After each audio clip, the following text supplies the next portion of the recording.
So, Huong, what a fantastic report on the Quadrilateral Security Dialogue. It's your own primary research, but just right at the start, for people that don't know much about it, what is the Quadrilateral Security Dialogue? The Quadrilateral Security Dialogue actually is a very interesting initiative. It is an informal dialogue between four partners. Australia is in there, Japan, US, and India. And in abbreviation, we call the Quad instead of the whole name. I think it is quite interesting because it's having sort of a second life. We call it Quad 2.0 because the original initiative actually came quite a long time ago, over 10 years ago. What we're seeing now is a revival of the initiative of security cooperation coming together of the maritime power initiatives. The Quad's mainly had critics, hasn't it? There have been a range of different commentaries and criticisms. The Quad is anti-China. ASEAN doesn't like the Quad because it doesn't recognise ASEAN centrality. They're two of the big lines of argument I've heard. Does your primary research of what actual people in ASEAN's national security committees bear that out? Yeah, that was very interesting. I think that's what first drew my attention to the Quad because it sort of had a separate life in the commentary, in the public opinion. And it was actually blamed that the bad perception or misperception actually had detrimental effect on the Quad first attempt, which put it into lethargy for over 10 years. So that's why it was my motivation to embark on a study to really see what are the real perception in the region about this revival of the Quad. And I hear a lot of opinions here in Australia, inclusive here, that ASEAN is anti-Quad and it challenges Quad and overshadows ASEAN centrality. And if I know anything about ASEAN, I know that there's no one ASEAN view. And actually that motivated me to really ask around the national security and policy and foreign policy communities across the region. So I've managed to collect almost 300 survey respondents. I've talked to more, have conducted extensive interviews in the region, and what I found out is actually that's only one of the views, and it's not even predominant view. So it would be dangerous for the debate to keep continuing to cite the same people, the same opinion, without actually looking further and searching for more nuanced views in the region. So there's a lot of detail in the report, but I was struck by one of the majority views out of the large number of ASEAN people that you surveyed, which was they welcome the Quad initiative and they want the Quad to play a positive security role.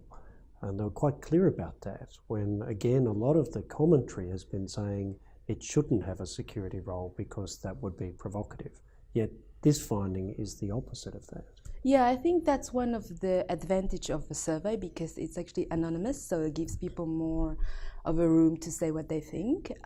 Also, it is I need to underline that it's a survey targeted at expert level, so people who had idea and follow the Quad and follow regional security rather than a public survey, because if you grab a person wherever in the region, they might not have even heard about the Quad, but this is an expert survey and expert interviews. So these are informed people, yes, who have broader knowledge and their own analysis to this. Yes, and as you pointed out, a majority of the respondents thought that they either strongly agree or agreed that Quad contribute to the peace and stability in the Indo-Pacific region. And to compare with, is only 14% disagree with the view. So the commentary saying ASEAN is anti-Quad, it doesn't really have support, much of support in the region. And another very interesting point, as you tease it out, is as I said, there's a huge diversity of the views on the Quad across the ASEAN countries because of their different national interests. But a few big, close to consensus, a few big agreements that I found was on the role of a Quad, for example. And almost 70% of all respondents said that the Quad should have a role in reinforcing the rules-based orders and including, a response to the maritime dispute and buttressing the arbitral tribunal ruling from the last year. So that should be quite encouraging to policymakers in the Quad member states. There was another thing around ASEAN centrality, and again, this is one of those paper dragon claims we've heard out of commentary, that ASEAN members were against the Quad because it undermined ASEAN centrality. But again, your actual research from actual informed people in ASEAN national security communities does not bear that out. In fact, it says the opposite again. Yeah, more respondents agreed that actually the Quad is complementary to ASEAN and ASEAN-led frameworks because it goes back to the first question, which is the Quad actually contributes to the peace and stability of the Indo-Pacific region, right? So if that actually corresponded and validate my surveys, because there is nothing contradictory in the Quad that would actually put ASEAN into this sphere of being overshadowed. Of course, there are certain selected views. So my survey showed that 45% of between 44 to 46% of the respondents thought that the Quad complements the ASEAN framework, whereas only around 20 thought it was would challenge or sideline. I suppose something that came out to me in the report was that there's a real opportunity for policymakers within ASEAN to shape how the Quad develops and shape how they work with the Quad and the Quad members. So there's an agenda that comes out of your report for ASEAN members.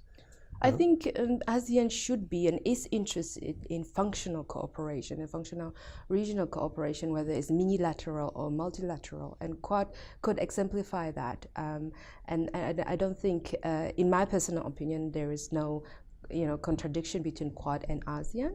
The Indo-Pacific concept, which also promotes the Quad, and this is also another thing that my survey explored, that the two are often conflated among the regional actors. There's some understanding of in between the two concepts across several countries. For example, Vietnam and the Philippines and Malaysia are more clear about the difference between the two and the different expectations between the two. But as I said, Indo-Pacific concept is inclusive of ASEAN, and we have seen that in a number of policy papers and policy speeches across Indo-Pacific countries, that ASEAN is being acknowledged and ASEAN centrality is a part of the Indo-Pacific strategy. Yes. Now, you mentioned the diversity within ASEAN and within ASEAN nations' own individual national security communities. I was struck again that there are some outliers in the report, and one that I just thought I'd get you to mention is Singapore. But tell me about Singaporean respondents, and this is not the government position, but what did the national security community respondents from Singapore have to say? So there's a little bit of gap between survey respondents and individual interviews, and actually it's not as much as gap as it's explaining the difference in the responses. So I'll tell you a little bit more about that. Singapore was a little bit surprising for me to in my survey findings, because the respondents from Singapore showed relatively low support for the Quad, and they were relatively concerned about the effect of challenging China or being too confrontational. However, I think the qualitative interviews that I've conducted aside of the interviews kind of explain that, because a lot of them say we want to support the Quad if it's successful, right? We don't want it to express support before it materializes, because if it falls apart again, like the Quad 1, we will be in a very bad position. We'll be left on ice. So and that was, I suppose, the last thing I think we've got time for is part of your research shows there's a lot of work still to be done to really show what this Quad cooperation is going to do and how it's going to develop. And there's a lot to play for in ASEAN. A large number of respondents said they welcomed it, but they were also waiting to see how it developed, and they would support it more strongly if they could see it developing in a viable way. So again, I think this is part of the agenda setting for developing the Quad. Well, one thing is for sure that it's still early in stage, and it's fair to see that the perception will change. They are quite early stage of perception, but they're already being shaped. And my recommendation is to really carefully manage the perception, because we don't want to create a void where the misperception can take over the narrative. So that's why I embarked in this study to actually find out what are the real views in the region, rather than we over-quoting just one view, right? So that would be my recommendation for the Quad, because in early stage I understand that there's some reservations that to keep the narrative kind of low profile and really come up with the agenda and policy and objectives. But I think alongside with that, there is a need for building a narrative explaining what the Quad is, because there are a vast number of respondents who are unclear about the Quad, and they can't say support or not if they do not really know what is the Quad and what are the Quad's objectives. So I think to work out those objectives, the Quad members should work with ASEAN, and ASEAN members also should work with the Quad to really make it work for the region. Well, Huong, I think your report provides a great foundation of actual views, getting away from perceptions of views, and it really gives great insights to policymakers, whether in ASEAN or in the Quad member nations, and it should contribute to the development of this new security structure and role in the region. Thanks very much. Thank you.